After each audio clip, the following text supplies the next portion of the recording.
только 20 минут. Не теряй время. Передаю тебе шапку.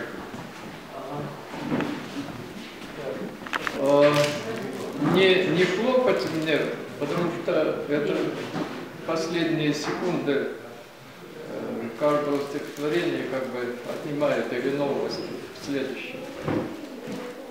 Мне буквально тут за пару дней сказали, что это наша, значит, стихотворный день будет в какой-то мере посвящен памяти Владимира Тимина, нашего любимого поэта, который недавно ушел. И сначала я прочту коротенькое перевод его стихотворения. «Милая сказала, толь сочтя мальчишкой, толь в своем заречье вовсе разлюбя, речку перейдешь ты, ног не замочивши, лишь тогда я замуж выйду за тебя.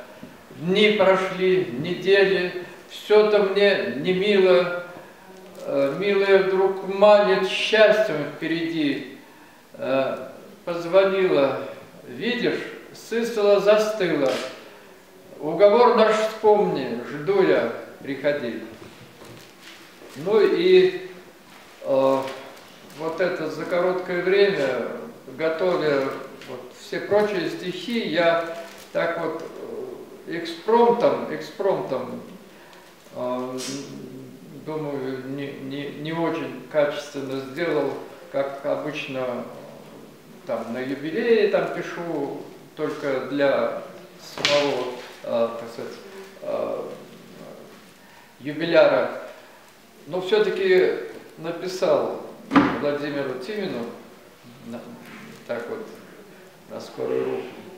«Весна в снегах, погода зимняя, и снегопады не тихи. О, первый стихотворный день без Тимина не красит тишь его стихи, а ведь его стихотворения так выражали жизнь его, село, отец, его взросление, в работе множество всего и редкостное сочетание любви ко всем нам, всем без зла, все без зла. При трудовом его взрастании прекрасная семья росла, жена, ну истинно красавица, хотя притом скромна, добра, 3 дочери всем тоже нравится, а внучка кисть взамен пера. Трудяга Тимин с юных лет творил полезное, красивое, был и министр, но поэт он счел любовь великой силою. Всех в коме женщин воспевал и сам любил, но лишь душевно он. Я стих пред этим прочитал. Его стихов слова священные звучали, как прекрасный вальс. А вот у зрелого Владимира вдруг тема древности пошла, как православная религия на нет язычество свела. Там были мальчики и парни. И так сам перевести был рад я книгу «Викинг из Биармии», из Скандинавии, пират.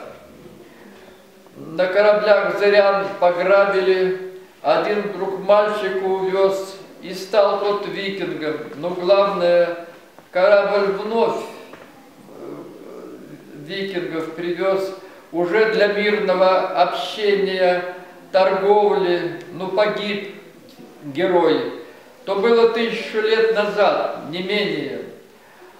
А вы азы истории родной закончу тем я, что у Тимина эпохи все отражены, и все те книги его имени с ним вечно в коме жить должны. полнаселения, я не ошибусь, в 20 веке родились и крепли. Когда после войны расцвел союз, и не было стрельбы, и крови, пепла, лет в 20-30 весел человек, не думает, что станет втрое старше, а после будет 21 век, а до него продлятся жизни наши, и доживем морщинистые, белы, но станем жить зато в волшебном мире, увы. 20 век нас опалил, а Ельцин нам устроил жизнь-сатиру. В Кремле недолго Бог его терпел, заставил у людей просить прощения. И 21 век уж подоспел, хоть в старости наступит облегчение. Не Бог, а черт в Америке взорвал 2 башни, в них 3000 погибших, и это стал для новых бед сигнал. Афганистан, Ирак, война, кровища, еще перевороты в ряде стран, а лидеров то в петлю, то терзают. ИГИЛ, исламский мировой шалман, весь мир подмять, одну лишь цель он знает. Захватывает страны, города, всем, кто ислам не знает и не учит, тем головы публично рубят, да. А малышей учебой страшной мучат, чтоб из ствола гранатой или броском в раз убивали всех, кто обреченный. Мы 1000 лет не знали о таком, но стала жизнь местами столь вот черной. Или в Украине был переворот, там сотни земляков своих убили, но в этом обвиняют наш народ и санкциями всяко обложили. Плюс вдруг подешевели нефть и газ, а с ними рубль. Мы вслед за ним нищаем. Так что же 21 век? Он не для нас, для марсиан.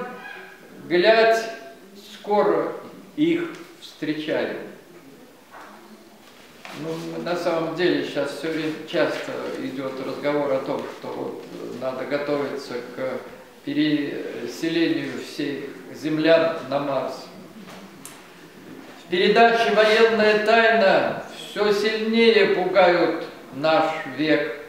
21-й достигнет ли крайник, чтоб запустили бы нас? Полетаем мы месяц, полгода и нацелимся, может, на Марс. У людей там былая природа, у любимых особо, у нас. Выживем ли мы? Как этот век мы страстно ожидали, ведь сделал нас людьми 20 век, а 21 голубые дали, цветы, красивый, стройный человек, но век пришел прощально-похоронный, в стране полнаселения и в семье, а вместо деревень стоят неровно кресты, кресты, кресты по всей земле. Взамен гробовщика пришел моложе, на 20 лет толковый президент, за дело взялся яростно. И что же? Мы все вернули за 15 лет, увы, хотя стараемся как можем, уж половина прежнего была, но кризисы опять нам жизнь обгложат, и хуже вновь становятся дела у всех. А дело в гнусном дельце, какое сотворил один алкаш, пролезший в президенты, Боря Ельцин. И 21 век подпортил наш. Дитя войны. Из мамы в снег я выпал у роддома 42-й, февраль, и ночь мои. Мороз такой, что накануне днем-то, замерзнув, вниз валились воробьи. А как я выжил, как я рос 3 года, без маминого, с молоком козы. Болело сердце, все как у урода, но пацанам нельзя пускать слезы. Не мог я в школе делать физкультуру, колола грудь неясно от чего. Я был отличник, делал все недурно, учителя лишь слушал своего. Военкомат билет мне выдал белый, врач кинул: у печи сидеть твой труд. А я в Печоре лазал ночью белой, сплавщик. Потом пошел в литинститут, работа, вслед стихи, потом больница, оставил завещание в 32.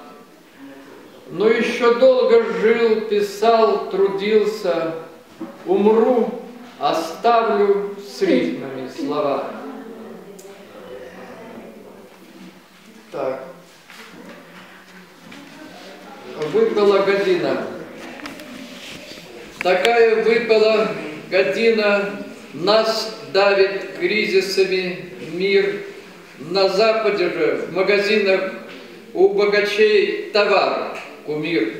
И душатся в дни большей скидки у магазинов день и ночь. Давно закрыта уж калитка в театрах, выставках, кино. И выставки вещей в их доме из 100 используют одну, а вещи прочие, что кроме, съест моль, и все пойдет ко дну. А наш поэт в одном все ходит, одев лишь галстук в юбилей. Он увлечен другой модой, стих «Смейся» или «Слезы лей». У нас лишь рукописи и книжек, есть в доме выставка, запас от юности на полках нижних, а зрелые у многих вас. А если что-то залежится, тупая моль не станет есть, но через годы новый житель найдет. Тут жил поэт, честь. Но тут опять про Ельцина, я не знаю. Ну, я просто не могу, так сказать, вот, его думать, вспоминать. Бандера рядом с ним щенок даже назвал. 9 лет в России правил Ельцин, чуть живой алкаш. Нашу жизнь переисправил так, что мрачным стал мир наш. Вроде бы полвека с лишним ростом рос и чином рос. К пенсии уж чин был высший, он глава Москвы. Вопрос, почему под 60 он пил, на пенсию не шел, а решил стать самым знатным, буду президентом, мол. Нагло раз за перестройку разругал политбюро, изгнан в министерство стройки, наказание добро. Туповатым демократам он понравился, смельчак, хоть бунтарь был пьяноватым, те решили, наш вожак.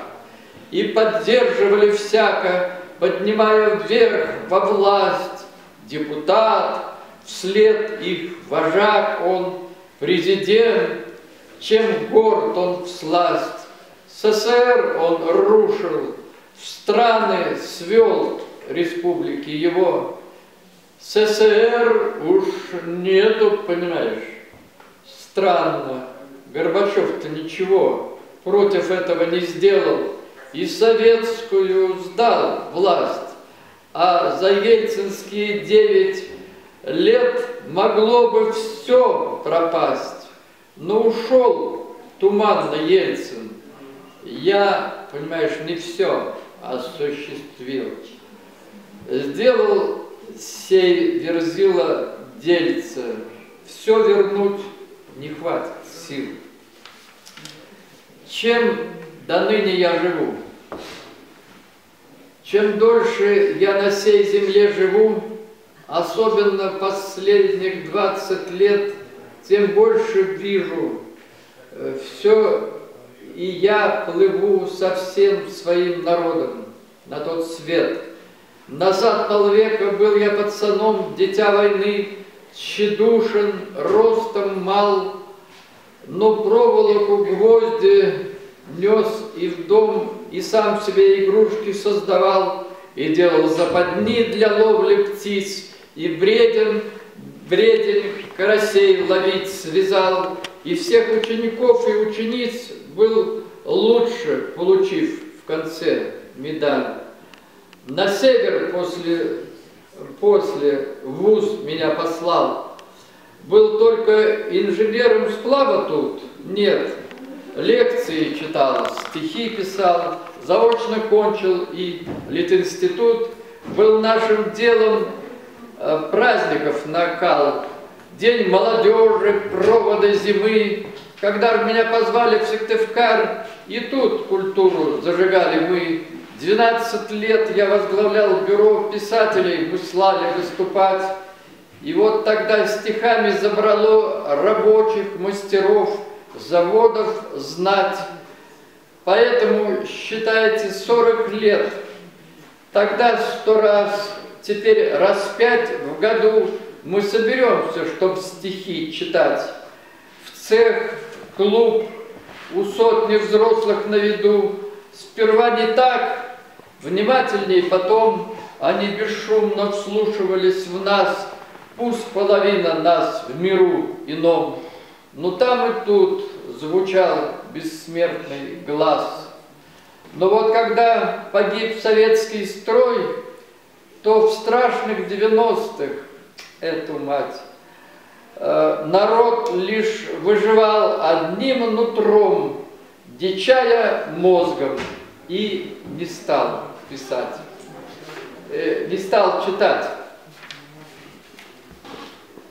След детства. Не только потому, что жизнь прошла, мы детством дорожим сильнее, чем прежде. В нем ныне чтим сгоревшие дотла мечты и планы, светлые надежды. То был не бледный блеск пустой мечты, но вспомним, и в действительности, в детстве мы были с гениальностью на «ты». Мы жили со всесилием в соседстве. Встаем в каникулярный день с утра, и сразу манит 2 или 3 призвания пойти в поход в 5 верст от двора, или, начитавшись, сочинить сказания, поднять ли из десятка кирпичей дворец для нашей королевы-кошки, премьером став с готовностью при ней, или самому царем побыть немножко. Дорог и судеб впереди не счесть. Все начиналось с отчего порога, а нынче ты всего лишь тот, кто есть, и тянет в твой конец одна дорога. Юбилей коллег. Я тут уже... Да? Ну я тут последнее коротенькое прочту. Такое интимное, интимное, потому что это все-таки девчонок юных рост и худоба с годами мне все менее желанны, а ты, когда в любви ко мне добра, картина Ренуарова живая, 2 пары зрелых налитых плодов в моих руках упруги, непокорны, их целовать, едва ли не бить, готов. И в том ты помогаешь мне упорно, наградою любовный наш экстаз, когда мы биоритмы совмещая, вдруг задохнемся и забьемся в раз, и вслед замрем, влетая в двери рая. И ощущаешь, как в тебя вошло то, что Восток порой зовет нирваной. Нам долго-долго будет хорошо в итоге схватки, жаркой и упрямой. Вновь прожит день, упорный, словно бой. Но твои бедра выгнуты гитарой, я заполняю их изгиб с собой, и мы опять сливаемся в пентакль. Україні.